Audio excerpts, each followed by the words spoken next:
इसका Malpighian tubules के बारे में थोड़ा सा बात कर लेते हैं। जो टेरेस्ट्रियल आर्थ्रोपोड्स होते हैं, पर्टिकुलरली इंसेक्ट्स, ठीक है, उनके अंदर जो एक्सक्रीटरी स्ट्रक्चर मौजूद होता है हम उसे क्या कहते हैं, मालपीजियन ट्यूब्यूल्स कहते हैं। और प्रोक्सिमल एंड जो होता है इन ट्यूब्यूल्स का, इन ट्यूब्स का, वो हाइंड गट की बिगनिंग में ओपन हो जाता है, उनकी ओपनिंग वहाँ पर होती है, जबकि इसका जो डिस्टल एंड होता है वो ब्लाइंड होता है, अंधा होता है, यानी वो क्या होता है, बंद होता है। इधर आ जाते हैं डायग्राम की तरफ। डायग्राम में मैंने आपको कॉकरोच के बारे में, मतलब इधर बुक के अंदर तो नहीं बनी हुई थी लेकिन फिर भी मैंने ये लेकर बनाई है, तो आप देख लें इसको। मैं आपको दिखाती हूँ, इसको लेबल मैंने किए हुए पूरी की पूरी को, मैं आपको वो भी सारा कुछ बताती हूँ। ये इसका पैंक्रियाज है, यहाँ पर इसकी सलिवरी ग्लैंड है ये और ये, ठीक है, ये दो और ये दो इसकी सलिवरी ग्लैंड है, ये इसकी सलिवरी रिजर्वायर है, ये दो, ठीक है। यहाँ से इसकी ओसोफेगस है, ये कॉर्प है, ये ग्रेजर है, ठीक है, ये हाइपेटिक सिक्का है, ठीक है, ये मिडगट है, ये हमारे पास मालपीजियन ट्यूब्यूल्स है, ये जो ग्रीन से बारीक बारीक बनी हुई है, ठीक है। इसके फ़ौरन बाद हमारे पास इलियम स्टार्ट हो जाता है और ये हमारे पास क्या है, क्लोन है, और यहाँ पर हमारे पास एंड पर आ जाता है रेक्टम। तो ये था हमारे पास कॉकरोच का सारा स्ट्रक्चर। तो आगे चलते हैं। कॉकरोच जो होता है यूरियोटेलिक होता है, कॉकरोच हमारे पास यूरियोटेलिक होता है। और एक और बात, यूरियोटेलिक इस वजह से होता है क्योंकि इसके पास पानी की कमी होती है। अब ये सारी बात सोचने वाली है कि कॉकरोच के पास पानी की कमी कैसे होने लगी, भाई वो तो सारा टाइम गटर वाले एरिया में रहता है, ऐसी जगह जहाँ पर बहुत ज़्यादा पानी हो, लेकिन फिर भी उसे कमी होती है पानी की। अब एक बार इसके मैकेनिज्म के ऊपर भी नज़र दौड़ा लेते हैं। मैकेनिज्म में क्या है कि the suspended tubular structures collect excretory product nitrogenous waste from the haemolymph in sinuses, ठीक है। जो सस्पेंडेड ट्यूबुलर स्ट्रक्चर्स हैं ना, वो क्या करते हैं, अपने अंदर कलेक्ट कर लेते हैं एक्सक्रीटरी प्रोडक्ट को, नाइट्रोजनियस वेस्ट को।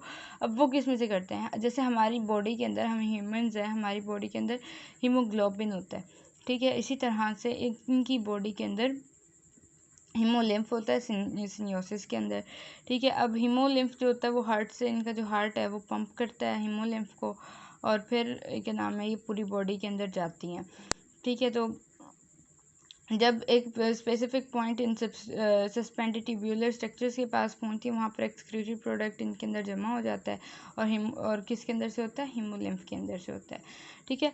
The epithelium leaning of tubules transport solute. अब जो सोल्यूट की ट्रांसपोर्टेशन होती है ना, वो कहाँ से होती है, एपिथेलियम लिनिंग के ज़रिए से होती है। लिनिंग मतलब तहों के ज़रिए से होती है, ठीक हो गया। Fluid then enters the hind gut. अब जो फ्लूइड बचा होगा ना, वो सारा का सारा किधर होगा, एंटर हाइंड गट के अंदर एंटर होगा एंड रीचेस द रेक्टम, और रेक्टम के अंदर पहुंच जाएगा।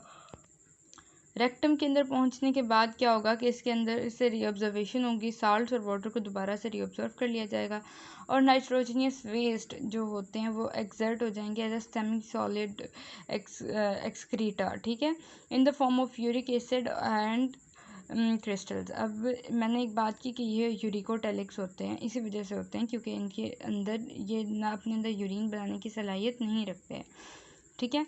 अब ये जो यूरिक एसिड है, ये किन के साथ एक्सक्रीट होगा, अलॉन्ग विथ फीसिस के साथ निकलेगा, और इनको शॉर्टेज होती है वाटर की, पानी की कमी होती है।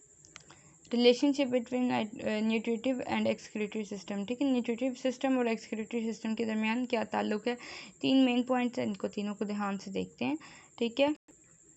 Insects are the only group of animals who eliminate excretory waste with feces। अब insects जो हैं, ऐसा एक वाहिद ग्रुप है एनिमल्स का जो कि एलिमिनेट करता है एक्सक्रीटरी वेस्ट को, यानी यूरिक एसिड को अपने अंदर से एक्सक्रीट करता है, यूरिन को एक्सक्रीट करता है, अमोनिया को, जो भी उनके अंदर बनते हैं उनको एक्सक्रीट करते हैं, फीसेस के साथ, पखाने के साथ एक्सक्रीट करते हैं, ठीक है।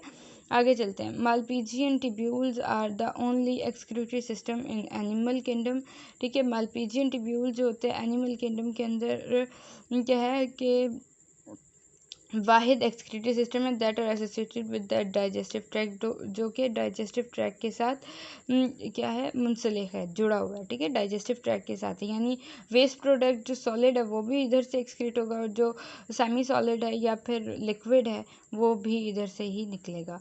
यानी ये दोनों जो है मालपीजियन ट्यूब्यूल्स और यानी एक्सक्रीटरी स्ट्रक्चर और डाइजेस्टिव ट्रैक्ट दोनों एक दूसरे के साथ मुंसलिक या जुड़े हुए हैं, ठीक है। इन ऑल अदर एनिमल, बाकायदा दूसरे जानवरों में मोस्टली तकरीबन there is no structural and functional relationship between nutritive and excretory system, ठीक है। दूसरे जितने भी जानवर हैं उन सब में कोई भी सिमिलैरिटीज़ नहीं है या फिर स्ट्रक्चरल एंड कोई इनका आपस में कोई भी रिलेशन नहीं है, ना स्ट्रक्चरल है ना फंक्शनल है, ठीक है। इनका नहीं न्यूट्रिटिव एंड एक्सक्रीटरी सिस्टम का, लेकिन किनका है, जो आर्थ्रोपोड्स हैं उनका है, और अभी हम कॉकरोच पढ़ रहे हैं तो कॉकरोच का है, ठीक है। तो आज का टॉपिक हम लोगों का यहीं तक है। इंशाल्लाह नेक्स्ट टॉपिक के साथ फिर मुलाकात होगी, फिर से आप लोगों को नए लेक्चर दूँगी, और तब तक के लिए मुझे इजाज़त दें और मेरे चैनल को प्लीज़ प्लीज़ प्लीज़ लाइक करें, शेयर करें, सब्सक्राइब करें। शुक्रिया। अल्लाह हाफ़िज़।